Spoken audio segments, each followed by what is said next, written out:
qaybtan waxay ku saabsan tahay ahmiyadda caafimaadka uu ku leeyahay islaamka, the importance of health in Islam. qaybtanna waxa ay ugu dambaysaa qaybihii taxanaha ahaa ee hordhaca u ahaa barnaamijka caafimaad ee aan doonaya inaan la qaybsado si aan u wacyigeliyo dadkayga Soomaaliyeed. marka waxaanu ku guda jirnaa islaamka iyo caafimaadka. marka caafimaadka muhiimad intee ah, importance-ga uu leeyahay caafimaadka uu islaamku ku leeyahay intee bay la eg tahay. caafimaadka iyo islaamku ama diinta islaamku heerkee ayay isla gaarsiisan yihiin. islaamku caafimaadka waxa uu ka taagan yahay darajo aad qaali u ah. taana waxaa u daliila xitaa qofka islaamnimadiisa shuruudaha ugu horeeya ee qofka laga doonayo waxaa ka mid ah qofka inuu fayow yahay, maskax ahaan inuu qofka fayow yahay. marka qofka mental healthigiisa waa very important, oo qofkaba muslim ma noqon karo qof majnuun ah oo waalan. waad garan kartaa marka cibaadooyinka hadday noqon lahayd wax kastaaba salaada tusaale usoo qaado, qofku waa inaanu waalnayn. qof ma soomi karo hadduu waalan yahay, qofka ma soomi karayo. cibaado qofka ma qaban karayo. maxaa yeelay waxaa very important ah oo marka horeba muhiima, sida aan ka maqlay culimmada ama aayaadka aan ka dhadhansanayo, in islaamnimadaba caafimaadku ay heerkaa kala taagan yihiin, oo qofka ay marka horeba muhiim tahay inuu caafimaad leeyahay. alla subxaana wa tacaalaana wuxuu inoo sheegay sidaan ka maqalnay culimmada aayaddan ku jirtaa suuratu tiin,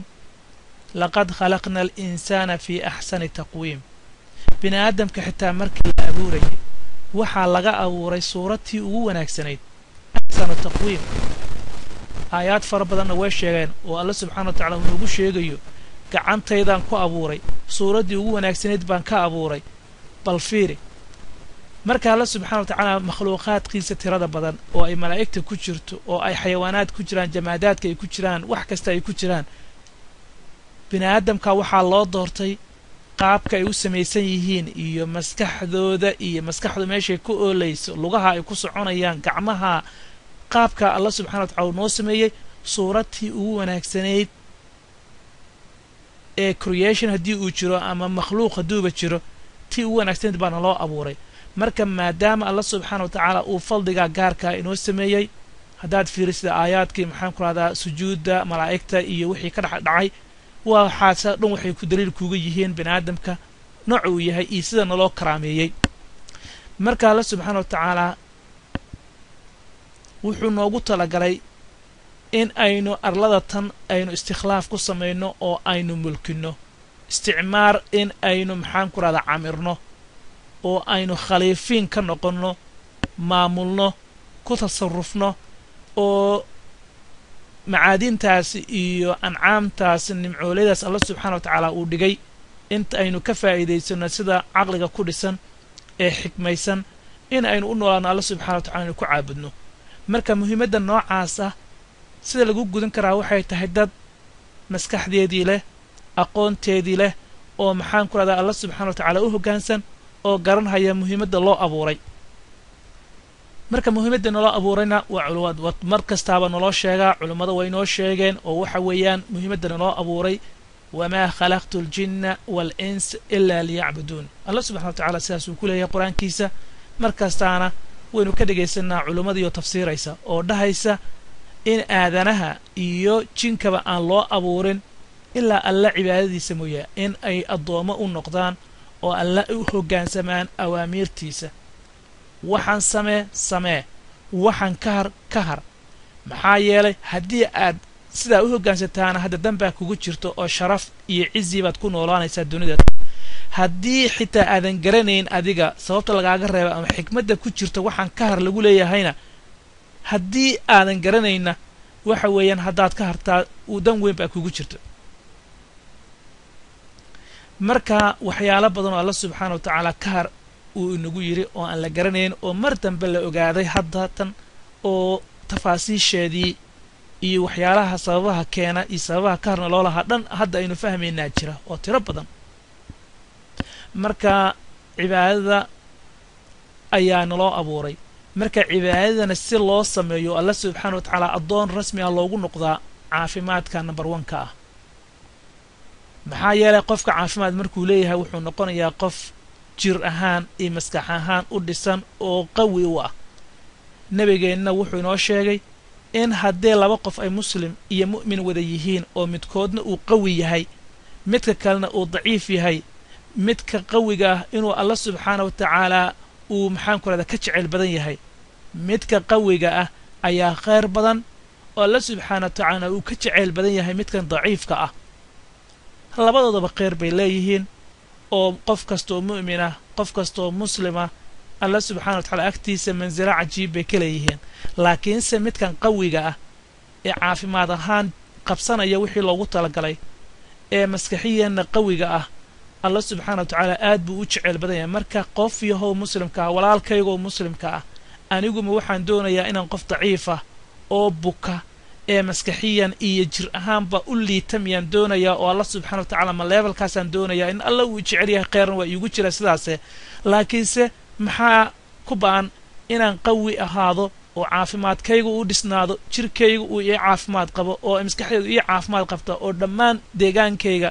meel kastaba ama bulshadeeda ee ii caafimaad qabta islaamka sida uu doonayo sidaasaan ka fahmayaa xadiiskan iyo axaadiis fara badan oo la mid ahba caafimaadku marka waa very important why it is a viral marka hadduu caafimaadku sidaa muhiim yahay oo cibaadadeena dhanba uu muhsal dhig u yahay marka it is not permissible to any muslim qof kasta oo muslima qof kasta oo Soomaaliya gaar ahaan luqadaan ku hadlayo dadka fahmayo iyo kuma banaano oo iima banaana in naftayada aynu u barbar dhigno in aynu naftayada to expose ourselves to risk of illness and injury in any way or any form sinaba inooguma banaana naftayada in aynu ku dayno oo ay naftaydii maxaa ku raad falkeeni talagal ha ahaato ama san ku talagal yeesanahan sinaba inooma banaana marka qofka marka waxa muhiim ah in uu ka baaraan dego ka fikiro ogaado ku wacyi galo oo maxaan ku raad aqoonteeda yeesho sidii uu naftiisa u badbaadin lahaa dhibka iyo cudurrada iimaan kara ama bulshada ku iimaan kara ama shakhsiyan adiga kugu iimaan kara in aad horay u sii aragtaa ama inaad dhegaysataa dadka ama aqoonta u leh haddii aadan dhagaysanayn kuwaasina adigu inaad aqoonteeda yeelataa oo si aad naftaada u badbaadisaa maxaa yeelay haddii aad xanuunsataa waxay noqonaysaa cibaadadaadii ayaa iyana maxaan ku radaa markaa aad karayn tusaalahan cibaadooyinka qaarkood waxay u baahan yihiin jir xoogan bay u baahan yihiin ka soo qaad qofka salaada ma awoodi karayo jihaad oo maxaan ku radaa darajada ugu sarreyso darwatu sinaam ah oo kursbaareedka lagu sheegay ayaadan awoodi karayn inaad jihaadama qaban kartid salaad ma tukan karaysid xaj ma aadi karaysid oo maxaa yeelay socodkaasi iyo ma qaban karaysid waxyaalo badan cibaadooyin badan waxay u baahan yihiin in qofka uu qawi ahaado oo jirkiisa uu u dhisan yahay marka waxay noqonaysaa in maxaa la dhihi jiray Allah subhanahu wa ta'ala uu ku cudurdaaro sida dadka kan oo indhoolanimada iyo curyaannimada kale ay ku habsatay ama xanuun dhammaantood dembi aysan u lahayn marka laysa cala al-a'ma xaraj walaa cala al-a'raj xaraj walaa cala al-mariid xaraj ninka buka gaar ahaan haddii xanuunkaasi Allah subhanahu wa ta'ala mid lagu imtixaanay uu yahay ma sha Allah laakiin midka aniga aan aadka ugu qaadanayo waxay tahay qofka iswaalaya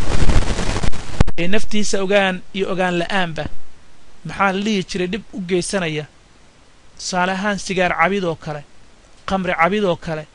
zina oo kale waxyaalo badanoo waxaa jira oo loo yaqaano unhealthy behaviors marka haddii qofka uu unhealthy behaviorska uu samaynayo akhlaaqadaasi aan danta ugu jirin ee dhibaatada u keenaysa ee risk behaviorka ah qofkii marka lagala hadlo marka haddii uu ku adkaysto oo dabadeedna uu ka dhasho markaa cudurka markaasaa la isweydiinayaa waa arrintan aadka ugu maxaan ku rahdaa doonaya inaan ugu afeefo dhigto inta igu filan islaam igu filan ama aayaad ama xadiis igu filan si aan hadhow marka topiga aynu galno oo disease specific aynu uga hadlayno aysan u noqon diinta meel marmarsiya loogu soo gabaad dhigto maxaa yeelay badanaaba waxa soo baxa waxay tahay qadar allah ii qadaray badanaaba waa arkay waxa weeyaan haddana maxaan ku rahdaa waa xanuunsanayaa allah waa samrayaa ajar baan ka helaya wax noocaas oo kale iyana waa arkay marka iyana waxaanoo dhan waxa weeyaan afeeftii iigu horraysay aan doonayo marka haddii qofka ay noqoto soonkana qofka marka soonka la gaaro ee xanuunsan faman kaana minkum mariidan ow calaa safarin faciddatun ayaamin ukhar qofka mariidka ah ee xanuunsan maalmo kala fasax loo siiyey oo maanta ma soomi karo sanadkan ma soomi karo ma bishaan ma soomi karo bal gaar arag adigu ma doonaysaa markaa inaad noqotaa qofkii markaa sidaas oo kale cudurdaarka loogu samaynaya haddii allah subxana wa tacala maxay noloshu waa imtixaan ma diidayo oo jiro way imaanaysaa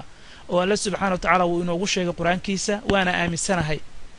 noloshu waa imtixaan waxaana naloogu talagalay in nala imtixaano laakiinse tan adigu aad naftaada imtixaantaa taasina waxa weeyaan runtii midda la doonayo in aadka looga baaraan dego miiskana lasoo saaro laga munaaqashoodo diiniyan iyo maxaan ku rahdaa iyo aqoon ahaanba xajka oo kale markaad soo qaadatid faman kaana minkum mariidan ow bihi adan min ra'sihi fafidyatun min siyaamin ow sadaqatin ow nusuk ninkii xanuunsan bal fiiri xajkiisana waxa weeyaan cudurdaar iyo wuxuu helayaa maxaa la dhihi jiray marka qofka buka waxa weeyaan qofka muslimkaa sidiisaba wuxuu ku sugan yahay xaalad cajiiba sida nabigeena calayhi salatu wasalaam uu inoogu sheegay xadiis uu soo saaray muslim mar kastaba qofku maxaan ku raha haddii uu xanuunsan yahay iyo haddii uu caafimaad qabo labadu maa sha allah waxa weeyaan waa ka faa'iidaysanayaa haddii uu caafimaad qabo alluu ku shukrinayaa then it is good for him laakiin haddii cudur iyo imtixaan lagu sallido maxaan ku rahdaa jirana oo hardship lagu sallido iyana waa ku sabrayaa oo markaasuu maxaan ku rahdaa ku qancayaa oo alla subxaana wa tacaala uu ugu sabrayaa iyana maxaan ku rahdaa ajar buu ka helayaa oo waa guud bay u tahay taa way jirtaa oo ma diidana xadiiskaasi marka in qofka uu sabro oo strong uu noqdo waxaa jirta nabigeena calayhi salatu wasalaam xadiis gabar suuxi jirtay u timid markaasay waxay tiri anigu waan suuxaa dharkana waa iga qaadmaa markaan suuxo ee alla subxaana wa tacaala ii bari markaasuu nabigu wuxuu yidhi haddii aad doonaysay inaad sabartid oo aad sidaa ku sabartid oo ajar baad waxaad leedahay janno walakil janna wain shi'ti dacawti allah an yucaafiika oo haddii aad doonaysidna adigaa choiceka iska leh inaad sidaan ku sabartid oo aad janno qaadataa iyo haddii aad doonaysidna waa kuu duceynayaa oo alla subxaana wa tacaala cudurkii inuu kaa qaado oo markaadna markaas hadde markaa ajarkaago janno alla subxana wa tacala hadduu kuu qadar waad helaysaa laakiin ajarkaagii baa saas oo kale marka faqaalad waxay tidhi asbiru waan sabrayaa oo sabirkaas aad sheegtay ee igula waanaysay jannadaydaan qaadanayaa laakiin waxaad alla subxana wa tacala iiga baridaa waan dharkaa iga qaadma marka haweenay baan ahay marka dharka inuu iga qaadmo markaan suuxsanahay taasaa maxaan ku rahdaa aanan jeclaysanayne alla subxana wa tacaala ii bari inaanu dharka iga qaadmin markaasuu alla subxana wa tacala u duceeyey rasuulka alla subxana wa tacaala u duceeyey oo alla maxaa la dhihi jiray rasuulka alluu u baryey markaasuu maxaa la dhihi jiray alla subxana wa tacala ka aqbalay bukhaari muslim waa werinayaan marka way jirtaa arrintaana oo macnaha islaamku way soo martay marka waxaan kusoo qatimayaa muhiimaddaydu waxay tahay islaamku aad buu uga hadlay waxa loo yaqaano prevention maxaa yeelay wiqaayada ama ka hortagga waxa weeyaan runtii waa wax aad muhiim u ah alwiqaayatu khayru min alcilaaj ama prevention is better than cure qofka inuu xanuunsado oo dawo iyo qarash iyo waxa dibadeed uu sameeyaa runtii waxa ka wanaagsan marka horeba in aan cudurkaas kugu iman sidee bay ku dhacaysaa marka oo u geli doonaa insha Allah marka aynu ka hadli doono dabeecadka bini'aadamka aadka jaaxidka waa qof baa sigaar cabaya oo aadan ka karayn inuu sigaarka joojiyo مسلمين maanta marka uu fiirsan barkaway oo Sacuudiga Makka gudaheedii oo ay bahay tahay in ka Madiina ee Nabiga Kaleey Salaam iridkiisa ay ku dhigan tahay please do not smoke sigaaraha la soo galay mamnuuc tadkhiin waa ka mamnuuc halkan gudaha in la soo galo sigaar heerkaas ay maraysaa masjid ayga saare qof oo isagoo sigaarkiisa wata oo kadibna hashtari ee maxaan ku raada qashan ku looga riday oo macna qof la socday uu dhahay xusuusiyay wardame marka masaajidii xurmada lahaa gudahoodii baa halis ah in lagu dhex cabo iska daaya guriyihii maqaayadihii magaaladii meel kasta ay muslimiintii ay sigaarka la taagan yihiin dhibaato badan baana ka dhalata maxaa kale kamid ah dabeecadka caadka tirada u badan ee sigaarka ka soo tagay qamriga iyo zina iyo nooc kastaaba ay ugu liidatay xitaa cunkaagii cunadii aad cuni lahayd ayaadan sidii loogu talagaadan u cunayn waxaan soo insha Allah marka aynu gaarno topigoodii baan ka hadli doonaa marka qofka muslimka uma banaana inuu naftiisa uu dhibaato u geysto dhaawac iyo jiro ama wax kasto dhaawac iyo jiro ku keeni kara future-ka mustaqbalka dhow iyo mustaqbalka fogba waxa kugu keeni karaya in aad u geysataa ma ahan waxaan ku soo qatimayaa xadiis نبينا عليه الصلاة والسلام عن أبي درداء رضي الله عنه قال نبي بان وحن كو إربو يري أبي درداء بعدها لأنا عافي فأشكر أحب إلي من أن أبتلي فأصبر وحي رسولك الله سقو موقف كيس عدي سنة إن أنيق الله يعافيه والله سبحانه وتعالى أن كو شكريه إن عافمات قبو عافمات بوحين قبو oo aan ku shukriyo oo aan cibaadadeyda adkaysto oo Allah subhanahu wa ta'ala wuxuu igu talagalay adduunkan ku qabsado ayaan jeclahay ahabbu ilayya min an ubtaliya fa asbiru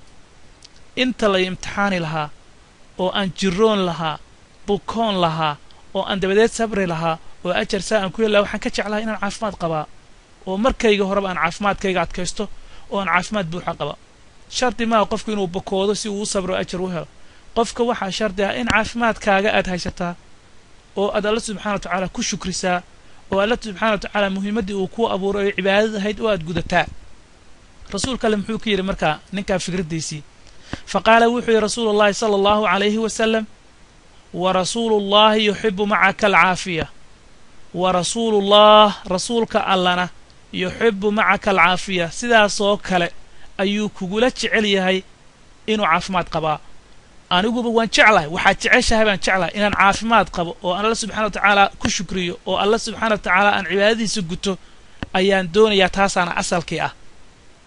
taasana asalkii ah sida taa lagu heli lahaa baynu insha Allah isu bahaysan doonaa isu aqoon weydaarsan doonaa aan soo bandhigi doonaa idanna waxaad ka tiraahdaan ayaynu markaa insha Allah aniguna igu gaar ma ahan cid kasta maxaa yeelay arinta tan waa arin aan u arkay runtii in aan gutaa haddii aan qariyo oo aanan sheegin waxa weeyaan waa qiyaamaha waxaan aaminsanahay in Allah subhanahu wa ta'ala uu weydiin doono aqoontii aan ku siiyay maxaad ku qabatay oo kitmaanul cilmi darteed baan rabaa in aan Allah subhanahu wa ta'ala uga maxaan ku raada ma aan uga badbaado inaan cilmigii aanan qarin oo aan umada gaarsiiyay inkastoo meeshaan dhigayo ee YouTube aysan maxaan ku raada ahayn meel umada wada gaari karta aanan ahayn qof wadaad oo masaajidda ka istaagi karaya laakiin community centerada iyo meelaha aqoonta ee jaamacaadka iyo aad baan uga hadlay laakiin dadkii aan rabay ma joogaan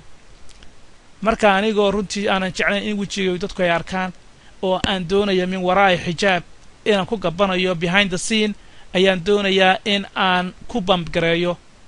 YouTube-ka si insha Allah ciddii markaa maqashaa ay runtii aan u generate gareyno discussion runtii umadeena dhexmara oo ummadda marka dambe dhaxal u yeesha intaasaan kusoo xirayaa assalaamu calaykum waraxmatullaahi wabarakaatu waxaana referensyada badan aan ka soo qaatay meelo aad u tiro badan oo ay ka mid tahay alkhayaad 97kii document uu qoray iyo kutubo badan maxaan ku radaa ama akhbaaro badan oo health promotionka through islamic lifestyle oo WHO 1989 ay sameeyeen waxa weeyaan mission of islam web muslim health network iyo meelo badan oo runtii ayaan akhbaartan aan ka soo urursaday iyo tafaasiir iyo axaadiis oo online ah marka insha allah aqoontuna waxa weeyaan mid inaga dhaxaysa ma ahan mid anigu aan dadka wax barayo